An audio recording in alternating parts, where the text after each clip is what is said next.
खुलुमबाय नोंथाङा नायगासिनो दङ बड'लेण्ड खौरां दिनै बड'लेण्ड खौरांनि स्टुडिअ' आं रमेन बर'। नलबारि जिल्लानि सिङाव थानाय धमधमा गुदि बर' थुनलाइ आफादा 2021 मायथाइयाव 50 बोसोराव आगान होनायजों धमधमा गुदि बर' थुनलाइ आफादनि सनाथि मायथाइ फालिथायखौ फालिनो थाखाय थागथियारि जानायखौ नुनो मोननाय जादों। बे थांखियैनो थांनाय 5 आगस्ट खालाराव सनाथि मायथाइ फालिथाय कमिटि रायदाव आफाद दाफुंनाय जायो। रायदाव आफादखौ दाफुंनाय जायो बाक्सा जिल्लानि सिङाव थानाय सानजा गेलफेजार गामियाव। मख'नो गोनांदि धमधमा गुदि बर' थुनलाइ आफादनि सनाथि मायथाइ फालिथायखौ सानजा गेलफेजार गामियाव खुंनाय जागोन फैगौ 2022 मायथाइनि फेब्रुवारि दाननि गिबि सप्तायाव। धमधमा गुदि बर' थुनलाइ आफादनि सनाथि मायथाइ फालिथायनि रायदाव आफादनि मावफुं आफादगिरि महरै सायख'जानाय मुस्रि धर्मेश्वर बर' बिथाङा फालिथायनि सोमोन्दै रायजो राजाफोरनो बेबादिहाय मिथिनो होदों। दिनै जों फैगौ 12 नभेम्बर तथा आरो सनाथि मायथाइ फालिनायनि थाखाय दिनै जोङो बेयाव नै गेलफेजार पुब गेलफेजार गामियाव रायदाव आफाद दानाय जाबाय। आं दिनै रायदाव आफादनि आफादगिरिया बुंदों आरो लोगोसेनो नोंथांमोनखौ आङो आरो जाबाय जे सनाथि मायथाइ फालिनाय खेत्रआव सहाय सहयोग खालायो बेखिनिखौ बुंनानै आङो फोजोबनाय जाबाय। निउज डेस्क रिपर्ट बड'लेण्ड खौरां। बिटिआर एकर्डनि जोहै बाक्सानि बरमायाव गायसनजानो गोनां UN ब्रह्म सेन्ट्रेल इउनिभार्सिटि जायगा थि खालामनाय खामानिया थोजासे आवगायबाय होनना फोरमायथिदों preparatory committee UN Brahma central university बरमानि लेङाइ आफादगिरि समाज सिबियारि मानगोनां मुस्रि साग्राम चौधुरी बिथाङा। खुलुमबाय। जोङो दिनै खारुवा एरिया बृहत्तर एरियानि जितु सेन्ट्रेल इउनिभार्सिटि उपेन्द्रनाथ ब्रह्मनि जितु जोङो गायसनगिरि जोंनि बे माबायावनो जानायनि जोंहा सम्भाबना दङ। बेखायनो जोङो हाग्राखौ दानस्रांदों बे गासै जोंनि गामि ओनसोलनि खामानि मावनाय मानसिफोरा। दा बेहायनो जोङो बेहाय जों ज' जानानै जों बे माबाखौ प्रस्तुतिखौ जों आगान सुरदों दिनैनि जागायजेननायनि माबायाव। नायगिरि नोंथांमोना थारैनो मिथिगौ बिटिआर एकर्ड जाजासिम आसामाव गासै गंनैल' सेन्ट्रेल इउनिभार्सिटि दङमोन। बिटिआर गोरोबथानि गेजेरजों दा आसामनि 3थि सेन्ट्रेल इउनिभार्सिटिया जानो थांगासिनो बाक्सा बरमानि खारुवा होननाय जायगायाव। तेजपुर इउनिभार्सिटि आरो सिलचर इउनिभार्सिटिनि उनाव आसामनि 3थि सेन्ट्रेल इउनिभार्सिटिया जागोन बरमा सेन्ट्रेल इउनिभार्सिटि। बाक्सा बरमा ओनसोलनि थागिबिफोरनि थाखाय बेयो मोनसे गोजोनथावना खौरां। आं मिथिनायाव जोंहा अखमाव 3 सेन्ट्रेल इउनिभार्सिटि दङ। सिलचर इउनिभार्सिटि तेजपुर इउनिभार्सिटि 3थियावनो जाबाय बरमा central university. UN Brahma central इउनिभार्सिटिनि गुदि खिथाखौ जोंनि बड'लेण्ड खौराङा मिथिनो नाजानायाव बिथां साग्राम चौधुरीया फोरमायथियो दि मख'नाय सेन्ट्रेल मुलुगसोलोंसालिनि जायगाखौ बाक्सा जिल्लानि बरमा टाउननि साहा 2.5 किल'मिटार गोजानाव जिल्ला हेडक्वार्टार मुसलपुर थांनाय लामा सेराव खारुवा होननाय गुवार हालामाव थि खालामनाय जाबाय। बरमा मैखोम बरमानिफ्राय जोंहा 2-2.5 किल'मिटारल'सो जागोन साहाथिं जाय मुसलपुर लामा डिस्ट्रिक्ट हेडक्वार्टारनि जोंहा मेइन लामाथिं। गायसनजानो गोनां सेन्ट्रेल इउनिभार्सिटिनि सोमोन्दै बरमा गुदि बर' थुनलाइ आफादनि बारग' नेहाथारि मानगोनां जोंसार रामसियारिया गावारि बिबुंथिनिफ्राय मोनसे खोथाया सोराङाव फैयो दि बरमा खारुवायाव UN ब्रह्म सेन्ट्रेल इउनिभार्सिटि लाबोनो नाजानायनि खामानिया 80% आवगायबाय। खुलुमबाय। आं गिबियावनो बरमा गुदि बर' थुनलाइ आफादनि आं बारग' नेहाथारि जोंसार रामसियारि। दाथ' आं मिथिनायाव अफिसियेलि खामानिया 80% प्लास माने मोजां रिजाल्ट जाना दङ होनना आं मिथिगासिनो दङ। बारग' नेहाथारि जोंसार रामसियारि बिथाङा फोरमायबावनाय बादिब्ला बे खामानियाव गासै रायजो राजाफोरा मैखोमै हेफाजाब होफैदों। थ' आं बारग' नेहाथारि महरै दिनैनि बे बुब्लियाव जोंनि बरमा हालामनि बेन्दोङाव थानाय खारुवाजान पुरानस्रिपुर आरो सुरुकुसिजार बेनिफ्राय जोंहा माखासे खाथि खाला गामिफोर बे गामिफोरखौ लानानै दिनै UN ब्रह्म सेन्ट्रेल इउनिभार्सिटि गायसननो थाखाय जोंनि बरमानि साहा थानाय 2 किल'मिटार 2.5 किल'मिटार गोजानाव थानाय बे जायगायाव दिनै माने रायजो राजा गासै 8सो माने सुबानि माने रायजो राजाखौ लानानै दिनै दंफां हाग्रा बारिखौ दानस्रांदों। थ' बे दानस्रांनायाव दिनै बयबो रायजो राजाफोरा बाहागो लाफैदों आरो बेवहाय बयनिबो खौसे मददखौ रायजो राजाया मोनखादों आरो मोनबाय थागोनबो। थ' बेवहाय रायजो राजाफोरा माने बे सेन्ट्रेल इउनिभार्सिटि गायसननायनि थाखाय बेवहाय माने जोबोद गोसो खुसि मदद खालामदों। दा आं सानो बे हाबाफारिया मोजाङैनो जालांगोन आरो प्रसेस खान्थि बायदि खामानियाबो सोलिगासिनो दं गोजौआव। ओरैहाय 100% गायसनजागोन मिजिंजों खारुवा ओनसोलनि गासैबो रायजो राजाफोरा हाग्रा दानस्रांनाय खामानिखौबो मैया थांनाय 6 आगस्ट खालाराव जागायखाबाय होननानै मिथिनो मोननाय जादों। एबसुनि अबजारभार आरो सेन्ट्रेल इउनिभार्सिटिनि अबजारभारफोरा साननैसो उनावहाय खारुवा ओनसोलखौ नायगिदिंनो फैगोन। बेखायनो हाग्रा दानस्रांनाय खामानिखौबो जागायखाबाय होननानै लेङाइ आफादगिरि बिथाङा मिथिनो होदों।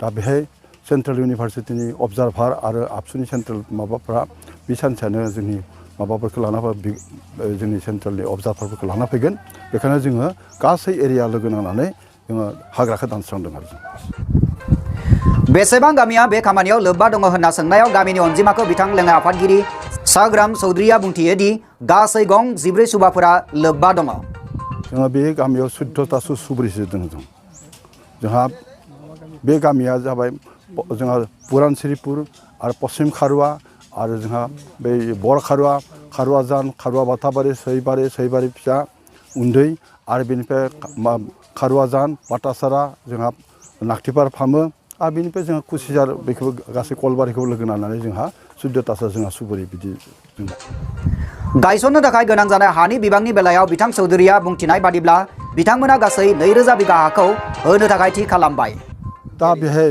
जोंनि हाया 2000 बिघानि जों होनो हागोन बेहाय बेनिनो हाग्रा दानस्रांनाय हाया गासै 70 बिगासो जागोन दा जोङो हाग्रा दानस्रांनाया जोंहा 70 बिघानि बारा जागोन बेहाय दिनैनि हाबाफारि सोरखारि हा आरो मियादि हानि सोमोन्दै सोंनायाव बिथां लेङाइ आफादगिरिया बुंथियो सोरखारि हानि अनगायैबो मियादि हाबो दङ मियादि हानि बिगोमाफोरा जेबो आपत्ति गैया एबा जेबो अजद गैया एबा नो अबजेक्शन सार्टिफिकेटखौबो होखाबाय मियादि हा दङ मियादि हाखौ जोंहा एनअसि लानाय जादों मानसिफोरनिफ्राय बिसोर हाखौ दान होगोन बिसोर मख'नो गोनांदि सेन्ट्रेल इउनिभार्सिटि प्रिपेरेटरि कमिटिया गासै 133 बिगा हाफोरनि एनअसि लाना दोनखाबाय माने बाबाय 133 बिगानि हा जोंहा एनअसि लाना दोनखादों मानसिफोरा हा दान होगिरिफोरा हा दान होनायनि सोलाय माबाफोर लुबैनायनि सोमोन्दै बिथां चौधुरीनि बुंथिनाया बेनोदि सेन्ट्रेल इउनिभार्सिटिनिफ्राय माबाफोर सुबिदाजनक खाबुफोर होयोब्ला बिथांमोना बेखौ आजावनो राजि दङ सेन्ट्रेल गभर्नमेन्टनि माबाहाय जुदि माबा मोनसे सुबिदाजनक जुदि स्थिति दङब्ला बिसा जुदि सिद्धान्त दङबा बे सिद्धान्तआव जोंनि हानि बिगोमाफोरा होनो जोंहा रेडि दङ बिसोरो जुदि सेन्ट्रेल गभर्नमेन्टआ माबा मोनसे जुदि हा होनायनि बिनिमयआव जुदि माबा होयोब्ला बेखौ जोङो माबाजों मान्थि दङ सेन्ट्रेल इउनिभार्सिटि गायसनथायनि बेलायाव गासैबो आफादफोरनिफ्राय आबुं मददथि दङ होननानै फोरमायथिबावदों बिथां चौधुरीया आइजो हानजा साख्रिआवला हानजा युथनि एबसु बाथौ धोरोमारि हानजा आसु बर' थुनलाइ आफाद अखम साहित्य सभा गासैबो लोब्बा आरो हेफाजाब दङ नंगौ बेनि सायाव जोंहा सेन्ट्रेल इउनिभार्सिटिनि सायाव जोंहा गासै गामि ओनसोलनि अनगायैबो जोंहा साख्रि मावनाय जोंहा महिला समितिनि इयुथनि आबसु आरो बाथौनि गासै धोरोमारि मानसिफोराबो बेहाय दङ जोंहा आसु आरो अखम साहित्य सभा बर' साहित्य सभा गासैबो बेयाव जोंहा जड़ित दंजोबो गासैबो बेहाय गुबुन गुबुन जायगाफोरनिफ्रायबो सेन्ट्रेल इउनिभार्सिटिखौ लांनो दाबि खालामदोंमोन नाथाय खालामब्लाबो बरमा खारुवा ओनसोलावनो जागोना रोखा होनना मिजिं थिनायलाय बेनि सायाव जेबो खोथा गैया होनना रोखा खालामनानै होदों बिथां लेङाइ आफादगिरिया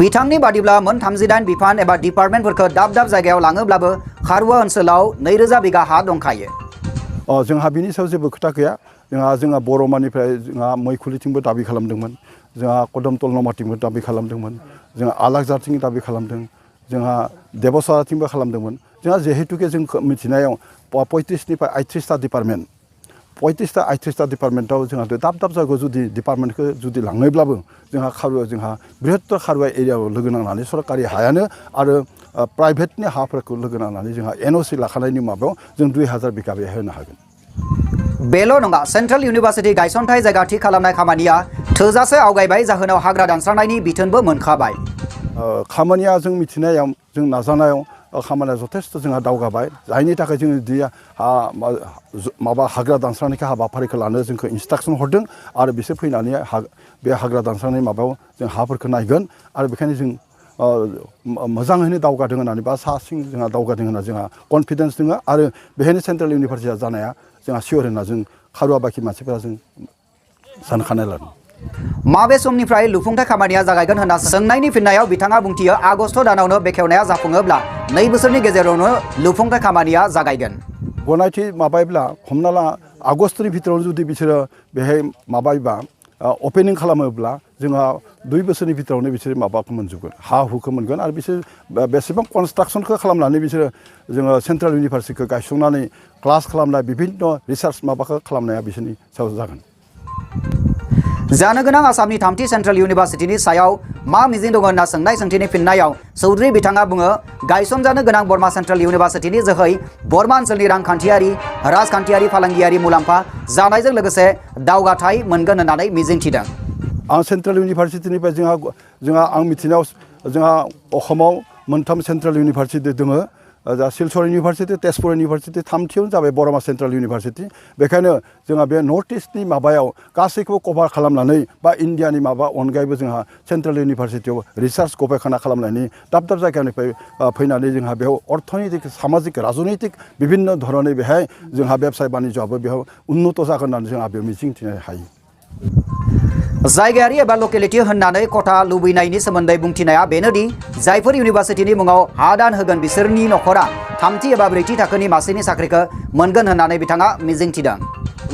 लकेलिटि हिसाबै आं खथा लुबैनायनिख्रुइ जोंनि मानसिफ्रा दल संगठन व्यक्तिफोरा जायफोर हा होगोन हा दान होगोन बेहाय आरो बेहाय थार्ड ग्रेड फर्थ ग्रेड जेसेबां माबा बे खथा थागोन बे बा खथाखौ बिसोर मोननो आसा खालामगोन।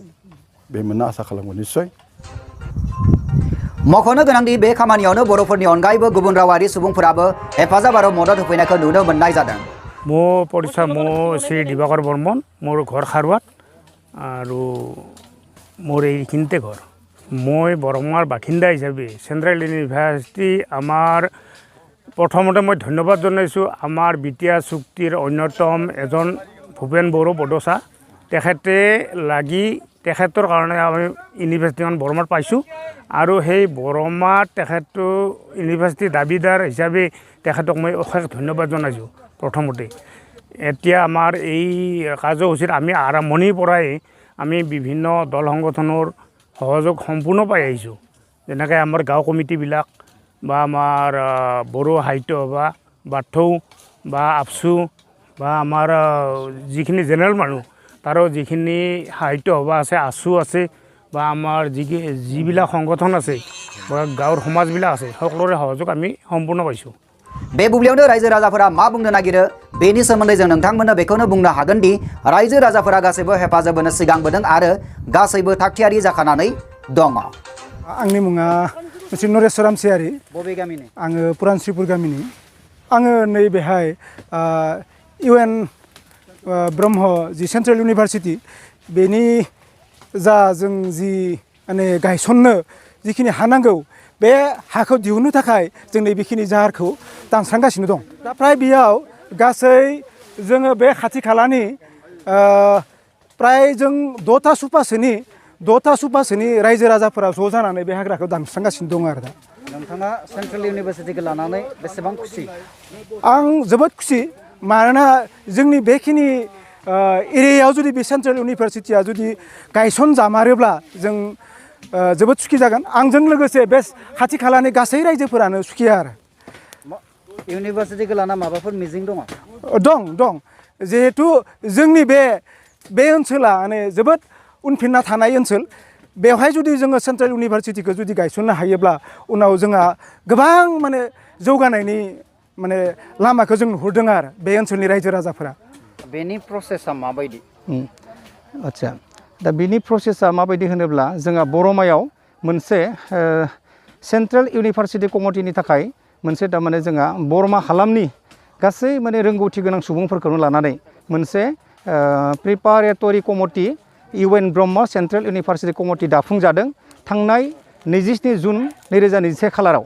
तो बै समनिफ्राय जाय गेदेमा बिथांमोना जों बे माने कमिटियाव दङ जाय माने गाहाय बिबानगिरि लानानै बोसोनगिरियाव थानानै तो माखासे बिबानगिरिफोरा जोंहा जिखिनि सेन्ट्रेल इउनिभार्सिटि बेखौ माने बेवहाय लुफुंनो थाखाय जिखिनि खान्थि प्रसेसजों खारनांगौ मावनांगौ बे हाबाफारिखौ बिथांमोना मावगासिनो दङ।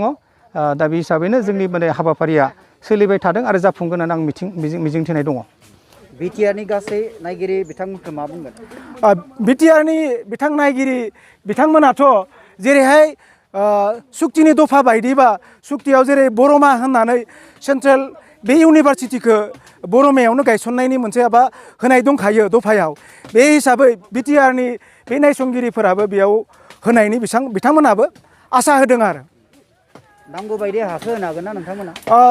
आल्टिमेटलि जों हाखौ बरमा रेभिनिउ सार्केलाव जोङो नायखांबाय आरो नायनायाव जों नुनो मोन्दों फ्राय बे खारुवाजों लोगोसे खारुवानि खाथि खाला थानाय जिखिनि जायगा बे जायगायाव जों 1000निबो बांसिन माने बिगा আমাৰ দৰ্শকসকলক আপুনি কি ক'ব এতিয়া দৰ্শকসকলক মই ধন্যবাদ জনাইছোঁ এটা কাৰণতে তেখেতসকলে এই ৰ'দতো ইমান অশেষ কষ্ট কৰি এতিয়া নহয় আগৰ পৰাই এটা বহুত পৰিশ্ৰম কৰি আছে আজিও আপুনি দেখিছে যে জংঘল কাটি আছে ইমান ৰ'দতো তাৰ কাৰণে মই ৰাইজক ধন্যবাদ জনাইছোঁ नायगिरि बिथांमोननिसिम मा खावलायगोन जोङो बेखौनो दाबि खालामगोन जे जोंहा बे लकेलनि मानसिफोरा बेखौनो दाबि खालामदों जे जों हाखौबो दान होगोन जेला हाखौबो जों जेता होगोन जोङो NOC होनानै होगोन जोंनि हानि माबाखौबो जों होगोन निजा हाखौबो होगोन होयोब्ला जोङो लकेलिटिनि जितु जोंहा थार्ड ग्रेड फर्थ ग्रेडनि साख्रिखौ जोङो मोननांगौ होननानै जोंहा माबा जों बिसोरनो खावलायखानाय जों हायो जोंहा